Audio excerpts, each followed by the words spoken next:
दोस्तों नमस्कार। ये है मार्गदर्शन फॉर सिविल सर्विसेज। मैं अनुराग चौधरी। दोस्तों सिविल सेवा परीक्षा की तैयारी में एनसीईआरटी पुस्तकों का अध्ययन बहुत ही आवश्यक होता है।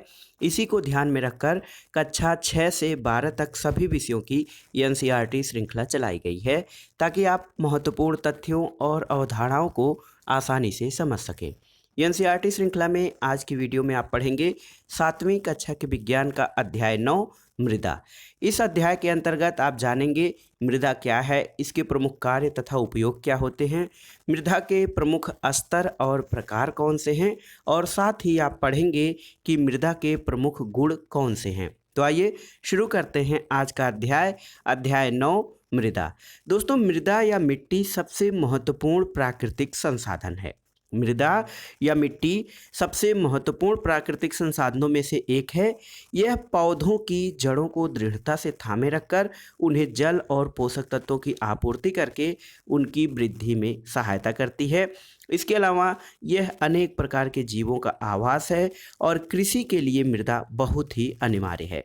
और कृषि जो है हम सभी को भोजन, कपड़ा और आश्रय प्रदान करती है, इसलिए मृदा हमारे जीवन का अभिन्न भाग है। और पहली वर्षा के बाद आप जानते हैं कि मृदा की सौंधी सौंधी गंध आपको ताजगी से और भर देती है और आपके मन को खुश कर देती है। तो मृदा एक अनिवार्य या बहुत ही आवश्यक प्राकृतिक संसाधन है। ये प्रत्यक्ष और अप्रत्यक्ष रूप से हमारे लिए बहुत ही फायदेमंद है। प्रत्यक्ष रूप से ऐसे कि हम मृदा के अभाव में हमको कोई आधार नहीं मिलता। मृदा से ही जो चीज़ें मिली हैं वो हमारे भवन निर्माण के लिए प्रयुक्त हुई हैं। मृदा से ही पेड़ पौधे और वनस्पतियाँ उगती हैं, फसलें उगती हैं, जो हमारे जीवन के लिए बहुत ही आवश्यक होती हैं। दोस्तों मृदा जीवन से भरपूर है। आपने वर्षा ऋतु में जो है जमीन से केचुए और अनेक कीड़ों को मृदा के अंदर से आते देखा होगा। तो आपको ये जानकारी होनी चाहिए दोस्तों कि मृदा के अंदर कुछ जीव होते हैं, और इन जीवों को देखने के लिए आप आवर्धक लेंस का प्रयोग भी कर सकते हैं। इससे आपको पता चलेगा कि इसमें कुछ छोटे छोटे जीव और कुछ कीट और बड़े जीव जैसे केचुआ आदि रहते हैं। दोस्तों ऐसा होता है कि मृदा परिच्छेदिका की प्रोफाइल या मृदा की प्रोफाइल बनाकर जब आप देखेंगे तो आपको ये भी पता चलेगा कि मृदा में अनेक परतें या स्तर भी होती हैं। इसमें ऐसे अनेक छोटे सूक्ष्म जीव भी होते हैं। इसके अलावा केचुआ और अन्य कीट होते हैं। साथ ही जो मृदा होती है, जब आप उसका प्रोफाइल या परिच्छेदिका देखेंगे तो आपको पता चलेगा कि मृदा में कुछ परतें होती हैं और ये अनेक परतों से बनी होती है।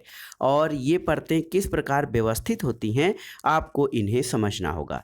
आपको एक प्रयोग के माध्यम से इस प्रकार से आप समझ सकते हैं कि मृदा की परतें कौन कौन सी होती हैं। आपको करना क्या है, मिट्टी का एक ढेला लेना है, उसको बारीक ऐसे दबा के पीस लेना है। फिर उसको 3/4 भरे गिलास से इस तरह से देखिए मृदा को मिलाकर उसको हिला देना है किसी एक छड़ से। तो अच्छी तरह से जब मिल जाए तो बहुत अच्छे तरह से इसको हिला के जब आप थोड़ी देर के लिए स्थिर कर देते हैं तो आपको ये लगेगा कि मृदा में कुछ स्तर जो होते हैं वो अपने आप बन जाते हैं। तो सबसे नीचे जो बड़े आकार के कण होते हैं उनको बजरी कहते हैं, वो नीचे आ जाएगा, ये भारी होते हैं। बजरी के ऊपर बालू होता है, फिर उसके बाद मृत्तिका होती है, उसके बाद जल, और सबसे ऊपर जो सबसे हल्का पदार्थ होता है ह्यूमस, यानी पेड़ पौधे और जीव जंतुओं के सड़े गले अंश जो होते हैं वो सबसे ऊपर आ जाएंगे। तो आपको इस प्रकार से पता लगा सकते हैं कि मृदा के जो स्तर होते हैं वो किस प्रकार से होते हैं।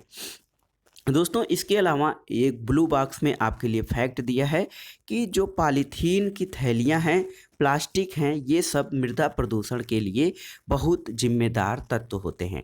प्लास्टिक या पॉलीथीन जो है मृदा प्रदूषण के बड़े कारक होते हैं। ये मृदा में रहने वाले जीवों को भी नुकसान पहुंचाते हैं। इसलिए आपको क्या करना चाहिए दोस्तों, पॉलीथीन की थैलियों और प्लास्टिक की वस्तुओं पर प्रतिबंध लगाने की बात की जाती है। इसके अलावा आपको इन पदार्थों का कम से कम उपयोग करना चाहिए और उन्हें ऐसे इधर उधर नहीं फेंकना चाहिए। अनेक प्रकार के अपशिष्ट पदार्थ जो हैं रसायन और पीड़कनाशी या कीटनाशी जो होते हैं ये मृदा को प्रदूषित करते हैं। जैसे अपशिष्ट पदार्थ और रसायनों को मृदा में निर्मुक्त करने से पहले उन्हें उपचारित कर लिया जाना चाहिए, ताकि मृदा को कम से कम प्रदूषण हो। और सबसे महत्वपूर्ण बात ये कि कम से कम पीड़कनाशी और कीटनाशकों का प्रयोग करना चाहिए। तो आपने जाना कि जो मृदा में क्या होता है कि परतें जो होती हैं किस प्रकार से व्यवस्थित होती हैं। दोस्तों, मृदा में जो सड़ा गला जैव पदार्थ होता है इसको ह्यूमस कहा जाता है और ये सबसे ऊपरी परत पर स्थित होता है। दोस्तों, आप जानते होंगे कि पवन, जल और जलवायु की क्रिया से शैल यानी चट्टानों के टूटने से मृदा का निर्माण होता है। तो एक बार आपसे जान लीजिए मृदा का निर्माण किस प्रकार से होता है। तो पवन, जल, जलवायु की क्रिया से जो शैल हैं या चट्टानें हैं उनके टूटने से मृदा का निर्माण होता है और शैलों के टूटने की ये क्रिया अपक्षय कहलाती है। किसी मृदा की प्रकृति उन शैलों पर निर्भर करती है जिससे इनका निर्माण हुआ है और यह उन वनस्पतियों की किस्मों पर भी निर्भर करती है जो इसमें उगते हैं। तो दोस्तों, मृदा की विभिन्न परतों से गुजरती हुई ऊर्ध्वकाट मृदा परिच्छेदिका कहलाती है और प्रत्येक परत स्पर्श रूप में या देखने में, रंग में, गहराई और रासायनिक संगठन में अलग अलग होती है और मृदा की परिच्छेदिका की इन्हीं परतों को संस्तर स्थिति या अस्तर वाली स्थिति कही जाती है। यहाँ पर देखिए बहुत ही महत्वपूर्ण ढंग से आपको एक चित्र के माध्यम से कैसे दिखाया गया है। ये देखिए आधार शैल है आपकी, ये सबसे नीचे है जो आधार शैल है और सी संस्तर स्थिति है। यहाँ पर जो आधार शैल से छोटे मोटे टुकड़े हैं यहाँ पर पाए जाते हैं। इसके बाद बी स्तर स्थिति है, फिर सबसे ऊपर ए स्तर स्थिति होती है जो बहुत ही महत्वपूर्ण होता है। जो ए स्तर स्थिति है या पृथ्वी की ऊपरी परत जो होती है ये सबसे महत्वपूर्ण परत होती है, क्योंकि जो पेड़ पौधे होते हैं वो इसी में उगते हैं और जो अपरदन होता है सबसे ज़्यादा इसी परत को नुकसान भी पहुंचाता है। तो दोस्तों, जो स्थितियां होती हैं, परतों की स्थितियों को आपने समझ लिया। तो सामान्य मृदा की सबसे ऊपरी या शीर्ष परत जो होती है उसके नीचे वाली परतों को हम नहीं देख पाते हैं, हम सबसे पहले ऊपर वाली परत को ही देखते हैं। नीचे वाली परत को देखने के लिए हमें ऊर्ध्वाधर उसकी खुदाई करनी पड़ेगी और तब जाकर हम उसके विभिन्न परतों को क्रम से देख सकते हैं। दोस्तों, यदि कहीं पर गहराई में खोदी गई खाई है तो उसके आधार पर आप मृदा के विभिन्न स्तरों की पहचान कर सकते हैं। तो इसके आधार पर आप जान पाएंगे कि मृदा परिच्छेदिका किस प्रकार से होती है। दोस्तों, सबसे ऊपर वाली स्थिति या संस्तर जो होता है ये गहरे काले रंग का होता है या गहरे भूरे रंग का होता है, क्योंकि इसमें ह्यूमस और दूसरे खनिजों की अधिकता होती है। और ये जो परत होती है, ये जो ऊपर की परत है दोस्तों, ये देखिए ये गहरे रंग की है। आपको दिखाई दे रहा है कि अन्य कलर से ये जो इसका कलर है गहरा भूरा रंग है। ऐसा इस कारण होता है क्योंकि इसमें ह्यूमस होता है। ह्यूमस पेड़ पौधों, वनस्पतियों और जीव जंतुओं के सड़े गले अंश होते हैं जो मृदा को उर्वर बनाता है और पादपों को पोषण प्रदान करता है। ये परत सामान्य रूप से मृदु यानी कोमल होती है, रंध्र युक्त होती है और अधिक जल धारण करने वाली होती है। इसे शीर्ष मृदा अथवा ए स्तर की स्थिति कहा जाता है। शीर्ष मृदा जो होती है वो कृमि, कवक, छछूंदर और भृंगुओं जैसे अनेक जीवों को आवास या आश्रय भी प्रदान करती है और छोटे पादपों की जड़ें पूरी तरह से शीर्ष मृदा में ही रहती हैं।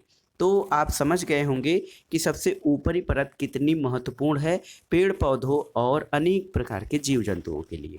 दोस्तों, शीर्ष मृदा से जो नीचे की परत होती है उसको संस्तर बी कहते हैं। इसमें ह्यूमस की कमी होती है, लेकिन इसमें खनिज तत्व अधिक मात्रा में होती है।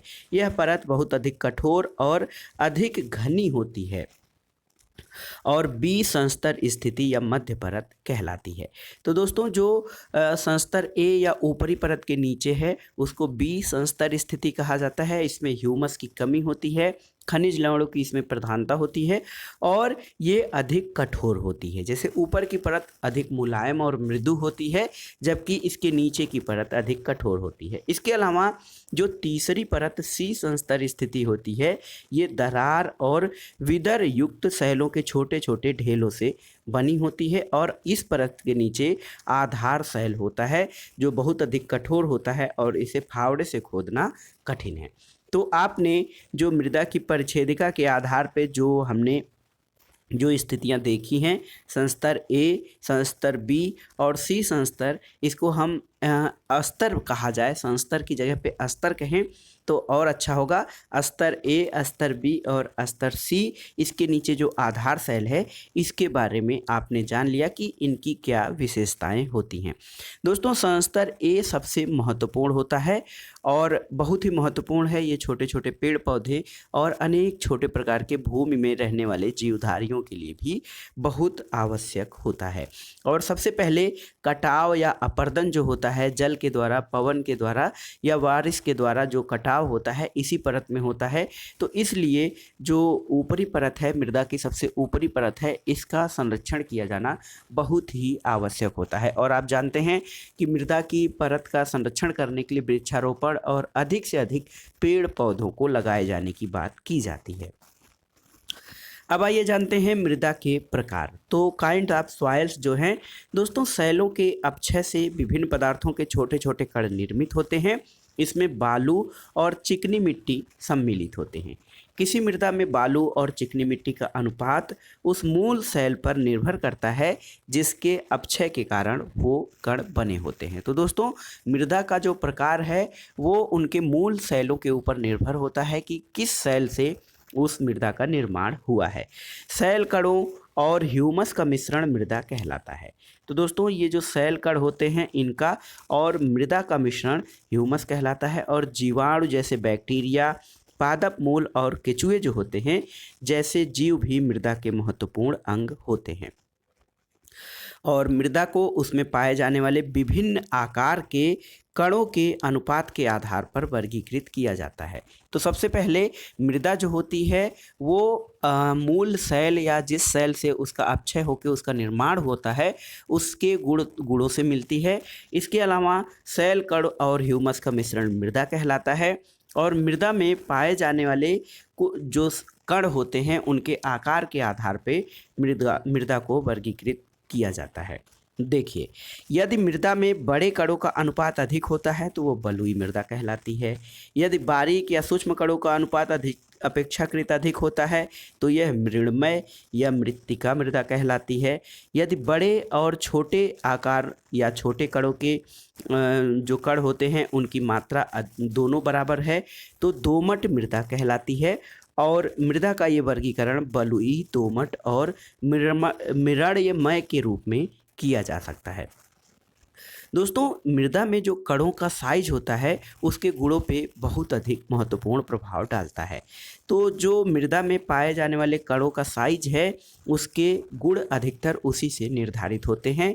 जैसे बालू के कण जो होते हैं अपेक्षाकृत बड़े होते हैं, ये आसानी से एक दूसरे से नहीं जुड़ पाते हैं और इनके बीच में काफ़ी रिक्त स्थान यानी रंध्र होता है जिसमें वायु भरा होता है। इसलिए हम कह सकते हैं कि बालू जो होती है वो सुवातित होती है यानी इसमें वायु होती है और बालू के कणों के बीच के स्थानों में जल की निकासी तेजी से हो जाती है। इसलिए बलुई मृदा हल्की होती है, सुवातित होती है और शुष्क होती है। इसके अलावा मृत्तिका या चिकनी मिट्टी जो होती है इसके कण जो होते हैं सूक्ष्म आकार यानी बहुत छोटे आकार के होते हैं जिसके कारण ये एक दूसरे से जुड़े होते हैं और उनके बीच में जो खाली स्थान बहुत कम होता है जो कि बलुई मृदा में अधिक होता है, लेकिन मृत्तिका या चिकनी मिट्टी में खाली स्थान की मात्रा कम होती है। बलुई मृदा के विपरीत जो चिकनी मिट्टी होती है इनके कणों के बीच सूक्ष्म स्थानों में जल रुक जाता है, इसलिए चिकनी मिट्टी में वायु कम होती है लेकिन ये भारी होती है और इसमें बलुई मृदा की अपेक्षा अधिक जल रुक पाता है। दोस्तों, पादप या पेड़ पौधों को उगाने के लिए सबसे अच्छी शीर्ष मृदा जो होती है वो दोमट मृदा होती है। दोमट मृदा कैसे होती है? तो दोमट मृदा का निर्माण बालू, चिकनी मिट्टी और जो गाद होता है उस प्रकार की अन्य मृदा कणों के मिश्रण से होता है। तो दोमट मिट्टी जो होती है उसमें गाद, बालू और चिकनी मिट्टी सभी कण मिश्रण रूप में आते हैं। गाद जो है नदी तलों या आधारों में निक्षेपित रूप में पाई जाती है। गाद कणों का साइज बालू और चिकनी मिट्टी के माप के बीच का होता है और दोमट मृदा में ह्यूमस भी होती है, जिसके कारण यह मृदा पादपों की वृद्धि के लिए उचित मात्रा में जल धारण की क्षमता होती है। इसके अलावा इसमें पोषक तत्व भी पर्याप्त मात्रा में पाए जाते हैं। यहाँ पर देखिए मृदा किस प्रकार की है उसकी पहचान के लिए एक प्रयोग दिया गया है कि कुछ जगहों की मृदा को आपको लेके उसको गूंथ लेना है, मिट्टी को थोड़ा पानी मिलाकर उसका लोना बनाकर जब आप एक ऐसे पतली पट्टिका बनाकर उसका एक गोला बनाएंगे तो उससे आपको अंदाज लग जाएगा। जैसे बलुई मिट्टी जो है उसका गोला नहीं बनेगा, वो टूट जाएगा। चिकनी मिट्टी का गोला बहुत सुंदर सा बनेगा और जो दोमट मिट्टी होती है उसका गोला तो बनेगा लेकिन वो जो है चिकनी मिट्टी जितना चिकना या मजबूत नहीं होगा। तो इस छल्ले या बेलन से छल्ले बनाकर आप जान सकते हैं कि मृदा कौन सी सबसे अच्छी है और इसी के आधार पर आप ये भी परीक्षण कर सकते हैं कि किस मृदा या किस मिट्टी का उपयोग बर्तन और खिलौने तथा मूर्तियाँ बनाने के लिए किया जाता है। तो जो चिकनी मिट्टी होती है दोस्तों, उस मिट्टी का उपयोग जो होता है वो आकृति, बर्तन आदि बनाने के लिए किया जाता है। अब आइए जानते हैं मृदा के गुण। तो मृदा के उपयोग जो हैं बहुत अधिक उपयोग हैं, इस कारण उनके गुण जो होते हैं उनको जानना जरूरी होता है। सबसे पहले आइए जानते हैं मृदा में जल का अंतःस्रवण दर। दोस्तों अंतःस्रवण दर जो होता है वो कैसे होता है? तो किसी मिट्टी में जो जल होता है किस प्रकार से उसमें प्रवाहित होता है, उसमें किस प्रकार से सोखता है। जैसे एक चट्टानी मृदा या कंक्रीट वाली मृदा है, उस पर आप पानी डालेंगे तो वो अंदर तक नहीं जाता है, जबकि सामान्य ऐसे ह्यूमस युक्त मृदा है तो उसमें जब आप मिट्टी डालेंगे, पानी डालेंगे तो वो बहुत जल्दी सोख लेता है। दोस्तों इसको एक प्रयोग के माध्यम से आपको दर्शाना है कि किस प्रकार की मृदा में जो जल है वो जल किस प्रकार की मृदा में और कितने समय में अवशोषित होता है। इसके आधार पे आप जल का अंतःस्रवण दर, किसी मृदा का अंतःस्रवण दर निर्धारित कर सकते हैं। दोस्तों अंतःस्रवण दर की गणना करने के लिए आप इस प्रकार से इसकी गणना कर सकते हैं। अंतःस्रवण दर मिलीलीटर प्रति मिनट जो होता है वो जल की मात्रा और अंतःस्रवण अवधि जो मिनट में होती है उसके अनुपात के बराबर होती है। तो अंतःस्रवण दर यदि मान लीजिए किसी नमूने में 200 मिलीलीटर जल के अंतःस्रवण में 20 मिनट लगते हैं तो अंतःस्रवण दर जो हो जाएगी वो 200 ml बाई 20 मिनट यानी 10 मिलीलीटर प्रति मिनट उसका अंतःस्रवण दर कहा जाएगा। दोस्तों अंतःस्रवण जो होता है वो मृदा के गुणवत्ता को बताता है और ये एक मृदा का प्रमुख गुण होता है। अब अंतःस्रवण के बाद आइए जानते हैं मृदा में नमी यानी ह्यूमिडिटी। दोस्तों गर्मियों के दिनों में जब आप खेत या खुले मैदान से होकर गुजरते हैं तो ज़मीन के ऊपर की वायु कंपदीप्त हो रही होती है और ऐसे दिखता है जैसे गर्म वायु वैसे ही ऊपर उठ रही हो जैसे आग के अलाव से उठती है। तो ऐसा किस कारण से होता है उसके बारे में आपको देखना है। तो यहाँ पर देखिए एक मृदा को नली में आपको गर्म करने के लिए क्वथन नली में गर्म करने के लिए कहा गया है। तो आप इसमें पाएंगे कि मृदा में दोस्तों जो है जल की बूंदें उपस्थित होती हैं और मृदा को गर्म करने पर मृदा में से जल वाष्पित होकर ऊपर उठता है और क्वथन नली के ऊपरी भाग में अपेक्षाकृत ठंडी भीतरी दीवार पर ये संघनित हो जाता है। और गर्मी के दिनों में मृदा से जल के वाष्पन के कारण ऊपर उठने वाली जल वाष्प जो है वो वायु को अपेक्षाकृत सघन बना देती है। इससे सूर्य के प्रकाश के परावर्तन के कारण मृदा के ऊपर की वायु हमें कंपदीप्त या लहरों के रूप में उठती हुई प्रतीत होती है। दोस्तों मृदा को गर्म करने के बाद इसे क्वथन नली से बाहर निकाल लें और इसकी तुलना उस मृदा से करें जिसे गर्म नहीं किया गया हो, तो दोनों के बीच का अंतर आप देख पाएंगे। अब आइए देखते हैं मृदा द्वारा जल का अवशोषण। दोस्तों, सभी प्रकार की मृदाओं द्वारा जल का अवशोषण समान मात्रा में नहीं किया जाता है। इसके लिए जो है वो आप प्रयोग करके जब आप देखेंगे तो आपको पता चलेगा कि मृदा में जो है अवशोषण की दर अलग अलग होती है।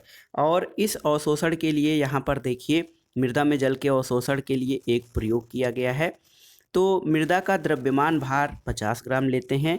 मापन सिलेंडर में जल का आरंभिक आयतन UmL और सिलेंडर में जल का अंतिम आयतन जब VmL होता है तो मृदा द्वारा अवशोषित जल का आयतन जो होगा वो U-VmL होगा और मृदा द्वारा अवशोषित जल का द्रव्यमान जो है U-V ग्राम होगा और 1 ml जल का द्रव्यमान 1 ग्राम के बराबर होता है। तो अवशोषित जल का प्रतिशत आप इस फार्मूले के आधार पर निकाल सकते हैं U-V/50 × 100, यानी मापन सिलेंडर में जल का आरंभिक आयतन माइनस मापन सिलेंडर में जल का प्रारंभिक आयतन माइनस अंतिम आयतन बाई 50, यानी जो मृदा का द्रव्यमान है आपने 50 ग्राम लिया है। तो इस अनुपात के साथ आप मृदा में जल की मात्रा का अवशोषण की मात्रा का गणना कर सकते हैं। अब आइए देखते हैं दोस्तों मृदा और फसलों के बारे में। तो भारत में विभिन्न क्षेत्रों में भिन्न भिन्न प्रकार की मृदा पाई जाती है, आप जानते हैं। कुछ क्षेत्रों में मृणमय मृदा, कुछ में दोमट मृदा और कुछ क्षेत्रों में बलुई मृदा पाई जाती है। और मृदा पर जो प्राकृतिक परिस्थितियां होती हैं जैसे पवन, वर्षा, ताप, प्रकाश और आर्द्रता, ये मृदा पर प्रभाव डालती हैं। तो दोस्तों, पवन, वर्षा, जल, ताप, प्रकाश और आर्द्रता ये सब मृदा को प्रभावित करते हैं। ये कुछ प्रमुख जलवायुवी या जलवायु संबंधी कारक हैं जो मृदा परिच्छेदिका को प्रभावित करते हैं और मृदा संरचना में परिवर्तन भी लाते हैं। दोस्तों, जलवायुवी कारक और मृदा के घटक सम्मिलित रूप से किसी क्षेत्र विशेष में उगने वाली वनस्पति और फसलों की किस्मों का भी निर्धारण करते हैं। तो किसी स्थान पर पाई जाने वाली वनस्पतियाँ, प्राकृतिक वनस्पति या फसलों का जो निर्धारण होता है वो काफ़ी हद तक मृदा के संरचना और जलवायुवी परिस्थितियों पर निर्भर होता है। दोस्तों, मृणमय और दुमटी मृदा जो होती है दोनों ही गेहूं और चने जैसी फसलों की खेती के लिए उपयुक्त होती है। ऐसी मृदा में जल धारण की क्षमता अधिक होती है और धान के लिए मृत्तिका और जैव पदार्थ समृद्ध और अच्छी जल धारण वाली मृदा आदर्श होती है। मसूर और अन्य दालों के लिए दुमटी मृदा की आवश्यकता होती है जिनमें जल की निकासी आसानी से हो सके। इसी प्रकार कपास के लिए बलुई दोमट अथवा दोमट मृदा अधिक उपयुक्त होती है जिसमें जल की निकासी आसानी से हो और जो पर्याप्त परिमाण में वायु को धारण कर सके। गेहूं जैसी महीन मृणमय मृदा में उगाई जाने वाली फसलें हैं क्योंकि वह ह्यूमस से समृद्ध और अत्यधिक उर्वर होती है। आपको इन सब फसलों के बारे में किस मृदा की आवश्यकता होती है इसके बारे में जानना जरूरी है। दोस्तों, यहाँ पर ब्लू बॉक्स में आपके लिए एक फैक्ट दिया है। ग्राम और किलोग्राम वास्तव में द्रव्यमान के मात्रक होते हैं। ग्राम और किलोग्राम जिनका प्रयोग हम करते हैं वो वास्तव में द्रव्यमान के मात्रक होते हैं और 1 ग्राम द्रव्यमान की वस्तु का भार जो होता है 1 ग्राम भार के बराबर होता है और 1 किलोग्राम द्रव्यमान की वस्तु का भार 1 किलोग्राम भार होता है। दैनिक जीवन में और वाणिज्यिक उपयोग में द्रव्यमान और भार के बीच अंतर नहीं किया जाता है, लेकिन द्रव्यमान और भार में अंतर होता है। द्रव्यमान का अर्थ होता है मास और भार का अर्थ होता है वेट। वेट में गुरुत्वीय त्वरण भी जुड़ा होता है, यानी वेट में मास के साथ यानी m और g, m के साथ गुरुत्वीय त्वरण को मिलाकर भार को निकाला जाता है। यहाँ पर एक केस अध्ययन दिया गया है कि जान, रसीदा और राधा मध्य प्रदेश के सोहागपुर स्थान के लीलाधर दादा और संतोष मालवीय के घर गए थे। वो लोग सुराही, मटका, कुल्हड़ के लिए मिट्टी तैयार कर रहे थे। दोस्तों, यहाँ पर मिट्टी जो है ये क्या है कि ऐसी मिट्टी वो लोग लाते हैं जिनसे बर्तन बनाए जा सकते हैं, क्योंकि सभी प्रकार की मिट्टियों से बर्तन का निर्माण नहीं किया जा सकता है। और इसके अलावा इन मिट्टियों को बनाकर इनको पकाया जाता है ताकि वो जो है अधिक मजबूत बन जाते हैं और पानी या जल का उन पर बुरा असर नहीं पड़ता है। इसके अलावा आइए देखते हैं ब्लू बॉक्स में मृदा अपरदन या सॉइल इरोजन किसे कहते हैं। दोस्तों, मृदा अपरदन भूमि की ऊपरी परत का कटकर या बहकर या उड़कर जो है वो ख़त्म हो जाना, ये मृदा अपरदन कहलाता है। और पृथ्वी की ऊपरी परत जो होती है, मृदा की ऊपरी परत हमारे पौधों के लिए और अन्य फसलों के लिए बहुत ही आवश्यक होती है, इसलिए ऊपरी परत को बचाना बहुत आवश्यक होता है। और इसके लिए जल, पवन अथवा बर्फ के द्वारा मृदा की ऊपरी सतह का हटना जो है या उसका हट जाना, नुकसान हो जाना अपरदन कहलाता है। पादपों की जड़ें मृदा को मजबूती से बांध कर रखती हैं और पौधों की अनुपस्थिति में मृदा का जो बंध होता है या उसका बंधाव होता है वो ढीला हो जाता है, जिससे वह पवन और प्रवाही जल के साथ बह जाती है। मृदा का अपरदन मरुस्थल और बंजर भूमि जैसे स्थानों पर अधिक होता है, जहाँ की सतह पर बहुत कम अथवा कोई वनस्पति नहीं होती है। इसलिए वृक्षों की कटाई और वनोन्मूलन को रोका जाना चाहिए और हरित क्षेत्रों को बढ़ाने के लिए प्रयास किए जाने चाहिए। दोस्तों, मृदा अपरदन भारत की या दुनिया के अन्य कृषि युक्त कृषि क्षेत्र विशेष वाले देशों की बहुत बड़ी समस्या है और इसके लिए हमें अधिक से अधिक पौधे और वृक्षों को लगाना चाहिए ताकि मृदा का कटाव रोका जा सके। अब आइए देखते हैं दोस्तों इस अध्याय का संक्षेपण इस प्रकार से है कि मृदा पृथ्वी पर जीवन के लिए बहुत ही महत्वपूर्ण और आवश्यक पदार्थ है। किसी स्थान की मृदा परिस्थितिका वहाँ की मृदा की विभिन्न परतों का परिच्छेद होती है और ये परतें स्तर या संस्तर स्थिति कहलाती हैं। मृदा कई प्रकार की होती है, जैसे मृण्मय, दुमटी और बलुई मृदा। और विभिन्न प्रकार की मृदा में जल के अंतःस्रवण की दर अलग अलग होती है। यह दर बलुई मृदा में सबसे अधिक और मृण्मय मृदा में सबसे कम होती है। इसके अलावा विभिन्न प्रकार की फसलों को उगाने के लिए भिन्न भिन्न प्रकार की मृदाएं उपयुक्त होती हैं।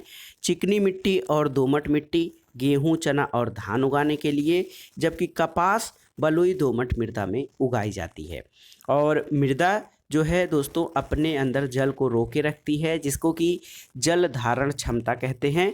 मृदा आर्द्रता और मृदा नमी भी इसी को कहा जाता है। मृदा की जल रोके रखने की क्षमता या जल धारण क्षमता कई प्रकार की फसलों के लिए महत्वपूर्ण है, ऐसी फसलों के लिए विशेष रूप से जिनको कि जल की अधिक आवश्यकता पड़ती है।